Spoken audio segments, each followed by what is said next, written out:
Okay, so again, I wanna preface this by saying that, again, I'm not Christ. I'm not making the claim that I am Christ or anything like that. What I'm saying is that the battle of um, Satan and Christ lives in everybody's plight, whether it's really obvious or not. But the whole battle of, in my beliefs, the whole battle of this realm is for your soul. And if you choose to kind of go the cheap route and make the devils and demons deals, that's an option. You'll probably be really wealthy.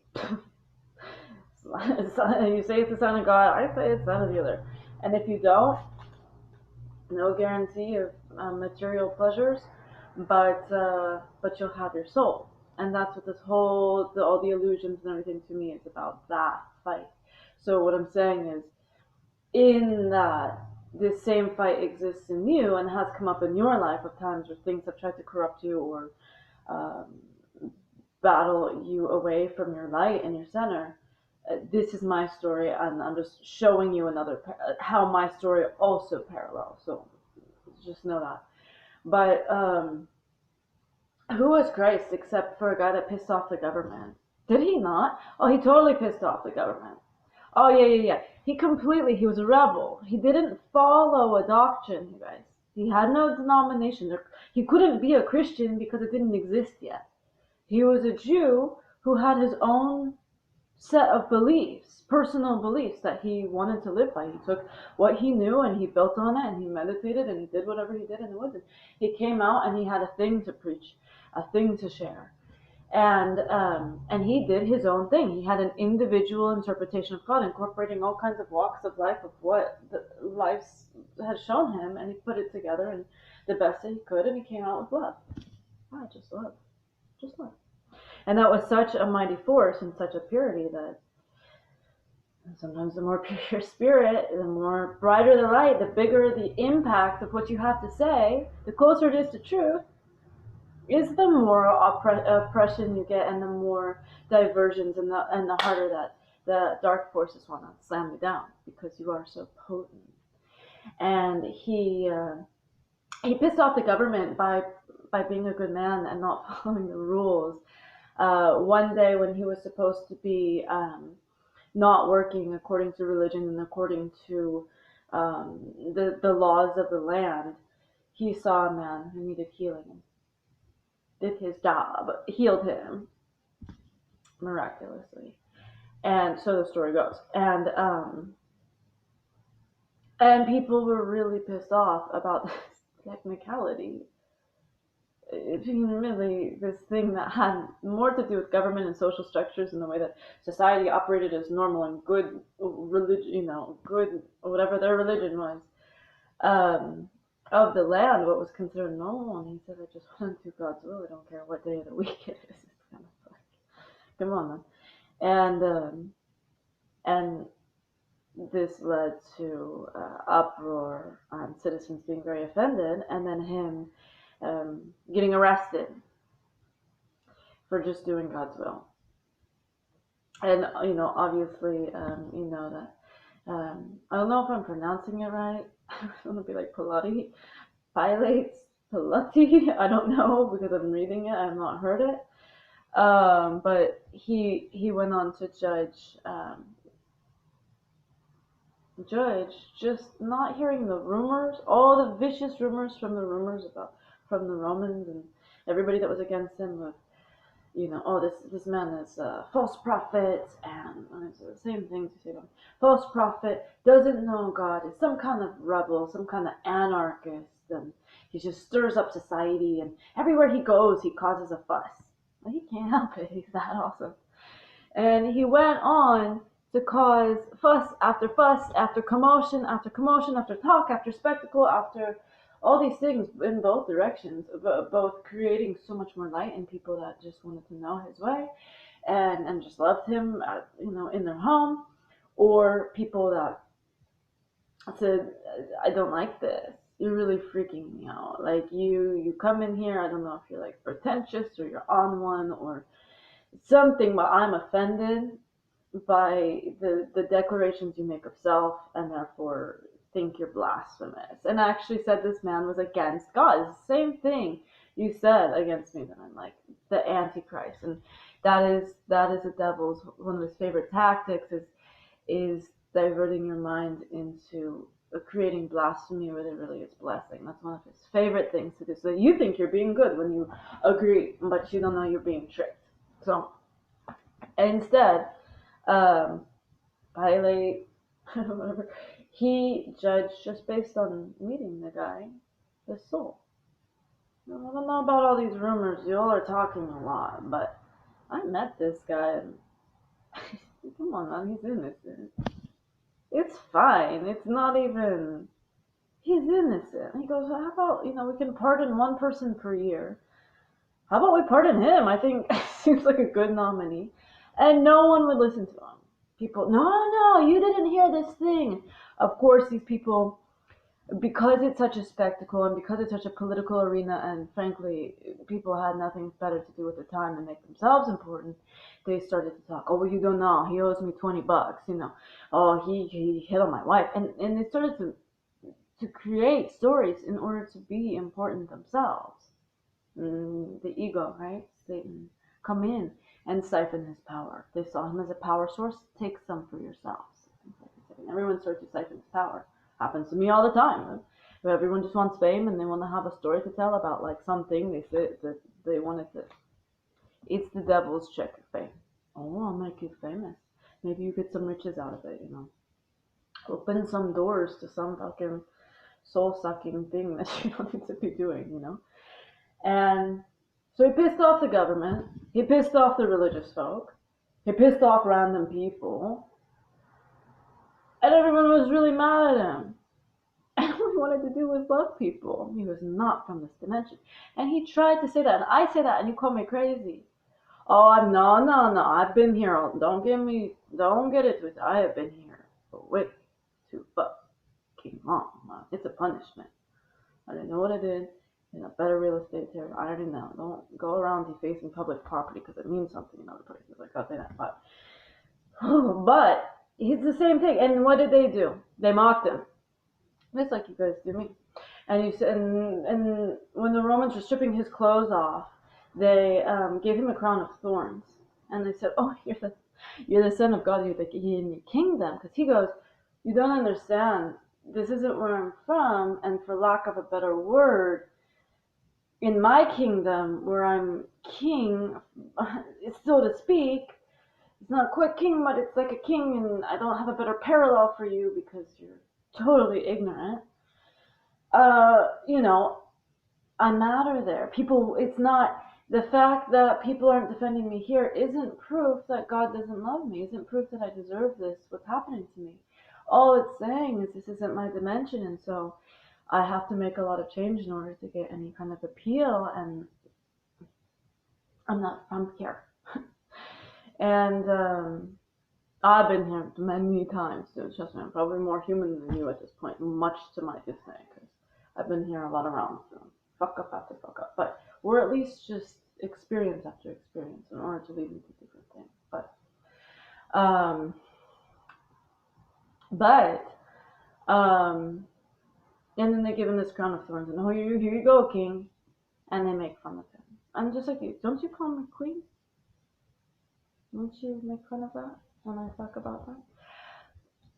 Isn't that interesting? You play it a little louder. We haven't heard your fucking Queen song for the 900th time. And it's just like the Crown of Thorns, except, obviously it's a little bit. But you seeing kind of parallels here? And then, of course, and I was like really angry at God the other night. When I really pray, it's better to do it out loud. I'd be like schizophrenia. Well, first of all, I assume I'm being recorded, so there is a psychological thing that happens when you feel like there's cameras everywhere, where you're just like, "What, bitch?" and you want to say something. But also, I do believe that prayer, though it can very much be heard in your soul, even the quietest voice, sometimes in order for you to really understand it and for it to really be declared, you have to say it out loud. So, pray to God. Really pissed off the other night. And I said, I didn't sign up to be a martyr. I'm not even sure if Jesus did. Why would you do that to him? And I was just getting really pissed off. I go, really? Still, I have to be a martyr? I'm really going to do me like this? Like, I didn't say I wanted to. Like, maybe it wasn't a question to you, but it mattered to me. And I fight this fight. I didn't say it should be so agonizing. Like, I should suffer to death. Like, my God. And then I got pissed because I was like, no, you know what? You did something even weirder to me than what you did to Christ. Christ believed when he had all those followers and all those people that loved him, and they did love him. But when push came to shove, they let him die on a cross. Okay, what? I'm sorry, what? And they go, well, this is God's will for him to die. Okay, I don't know, because I struggle with the story. I still think the solution is you pick up a rock and you hit a Roman and you get him down. I don't think you let him be up there for 3 days, bleeding out slowly, being like, why have thou forsaken me? What is wrong with all of you? Well, people are sitting there talking shit, laughing, poking at him. So, okay. And, in the end, they finally take his body down and then they cradle the body and they love him so. Well, okay, but I don't mean to be like the love was fake, because I think the love is so real that it still exists today. But couldn't it have easily been made the argument that, well, his friends didn't even care to stand up for him? Oh, they cried on the sidelines and went home, but he must have not been worthy, or it must have not really been a challenge to mankind presented to God. How do you know it wasn't a failed challenge? How do you know God didn't say, okay, now do the right thing, and humanity failed? That's what it looks like to me. You say it's God's will for it to happen, and maybe that was the grander purpose. But it still seems like a failing of mankind. It was the purpose to learn from the failing. That if Christ is up on the cross, you do not leave him there. And when I really thought about this, I go, because I struggled with this for years during this, I asked myself that question. If it was just God's will, then why would they leave him up there? And what was the point? And what is the right thing to do? And it finally dawned on me in Spain, and I was like, aha, well, let me ask you this, humanity. What would you do if Christ was reincarnated, like as promised? Yeah, reincarnation, by the way. And brought back, yes, himself. It's always as you, which is a different form. What? I don't know. And then brought back, and then it happened again. Okay, you gotta be kidding me. There's no way that people would let him sit up there a second time. But you know how they would do it? They would do it by saying that it wasn't him. That it wasn't his real character, that he was a con artist and had a nefarious plot. And then because you would believe that the right thing to do is to defend Christianity, you would let Christ die due to the ways that you didn't really want to see the truth about someone's importance because it threatens your own. Okay? So I'm not Christ. I'm just showing you some parallels here of your proof isn't, and then I go all pissed off in my prayer. I'm like, at least you showed him that his friends were fake. You let him believe that the love was real up until 3 days at the end. Okay, he sensed the Judas thing, but the rest of the people, that this was real. Me, I had to know that my love, and there was a lot of love for me. Not much love, but a lot of love for me. I had really close friends that really I meant something to, that they meant something to me. And guess what? In the end, it was, what is it worth? They left me up on the cross. I am from here. I've been other places now. I'm saying I don't like this dimension. So I'm not saying I rule a kingdom. Nah, I'm not saying that. I'm just saying the shit that you called Christ so crazy, and then you sit there, and Christianity is the number one religion. But you let me die, and you don't understand. It's like it's the same thing in everybody. And the answer is love. Give me love. And that's all I've been asking this whole time, is just give me love. You go, all you need is love. You love to do this, or you like to talk on the sidelines about, that's so good. She just needs someone to help her, but you walk on by. And I mean, you don't know. I've heard so many things, some really beautiful things. The little kids and stuff. Is that her? Is that the angel? You know, things like that. Really fucking cool. And yet you let me die, and it just shows that. And I know it's just like the rumors around him. You know, you want to believe whatever's convenient, but maybe the truth is you're just too chicken to stand up to the Romans and take me down. Is it maybe just your illusions and fears, which, by the way, are not Christ-like and not gone? Maybe you're just afraid to do the right thing, right? Because that's what I see a lot. They feel bad, and people step in and go, "This is just wrong. Let me help you." And then a few days later, something happens because they get the shakedown, and they go, "You know what? It's not really who knows if it's my calling?" And I'm like, "You know what?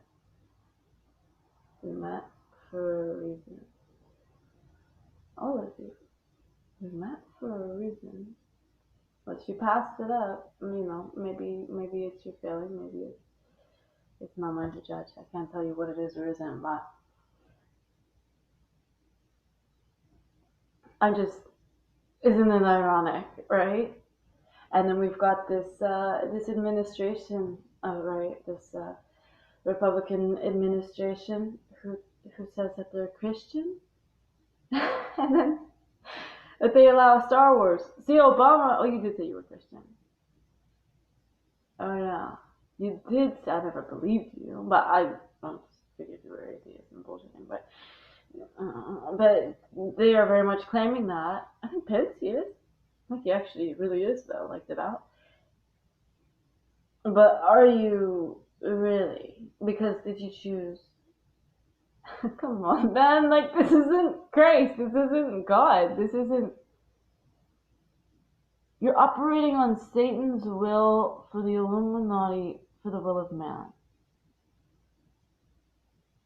Like, you cannot be Illuminati and be Christian. You get that, right? Like, you cannot defend ill will and excuses in a horrible family, man. Oh, yeah, because they care so much. Like, we contacted her about her baby. No, they didn't. My mom said two fucking bullshit things, which I showed you. And I emailed Teresa and never heard from her. My dad never contacted me. To know, actually, all the shit they're not saying to me. Isn't it insanity that I should hear what they don't say to me? And yet, I'm the one accused of hearing voices. If I did, maybe I know what you're saying, dude, right? Yeah, no. So, when you look at my family, you really do need to start to see Satan's will, because that's what's going on here. They're pedophiles. They put up. You want me to get a job, like you guys? Okay, okay. Like just run cameras about little kids running around naked, right? Or con people out of money, or grow weed. Well, okay, then I don't know if I must. I mean, but you got to be okay with it, which you're not. If so, that's not a job. Fucking, you know, and so on and so on. Or Teresa going there being a school teacher, well, killing her sister and her sister's babies, and then claiming she knows what's best for children, and raising her own with the morals that she has. More dangerous than anything, okay, and not in a cool Socrates way. So, anyway, beware of false prophets. But I think you're pointing a finger the wrong. It's you. Beware of Satan, because it's a tricky thing, man. He will take, this I do know, he will take, as I've experienced it from satanic cult, who's confused me many times, where I'm like judging someone and it's not true, the thing that I thought was true, and I'm thinking I'm a good person for reacting the way that I did, but then it wasn't true about them, and it was just Satan's games. And the biggest one you need to be aware of, and it's so important, Satan will use what looks like truth or parts of truth in order to get you to believe the bigger lie. In order to get you to do, it is not always that he goes to someone who is totally corrupt, because I've seen goodness in the most corrupt during this. Oh, yeah, even recently. And I've seen corruption or fear-based kind of thinking in some of the supposedly most pure. It will not always be so clear cut of what is the amount for your soul. Satan's most clever trick, which he seems to find astoundingly amusing for eons, is he will give you something that looks like a truth or something that looks like a virtue and tell you to defend it, and the whole time it wasn't what it seemed. And then he got you to do his work, but with the intention of God, and it just ruins the whole thing. So that is his number one trick, and that is basically all that's been going on. That is. That's all that's been going on for 5 years. And some of you are smarter, and you're like, this doesn't even make any sense, dude. Turners and opinions, like, it doesn't make any sense. And you get that, and you're like, okay, this is a pack of fucking imbeciles in San Francisco who's like drank the Kool-Aid of Satan's, like, I don't even know, dude. False promises. So, and some of you, it's just more convenient to condemn because you know you don't have what it takes to stand up for the right thing, and you'd like to pretend that you're either less ignorant than you are. And I know it's really confusing. I get that. That's how it is. And so you might really think that you're right and really feel that way with the evidence that was presented. And you might just be a coward and a naysayer and someone that couldn't do better. You try doing better than me with what I've had. Yeah. It's so fucking easy, right? It's a testament to me and my hard work. My hard work that I've done every day for 5 years that God has somehow kept me doing and never wanting to waver. I not once wanted to quit fighting you. No, I'm just thinking about different ways to do it because this is just gonna kill me. So that's not fair. And I'm not crazy. I don't necessarily agree with turning the other cheek all the time. I said it on my Facebook, I'll say it again. Sometimes turning the other cheek just leads you in circles. Turning the other cheek is what let Jesus die. I'm sure he would have appreciated a little bit of a can of whoop ass in that moment. Anyway, food for thought.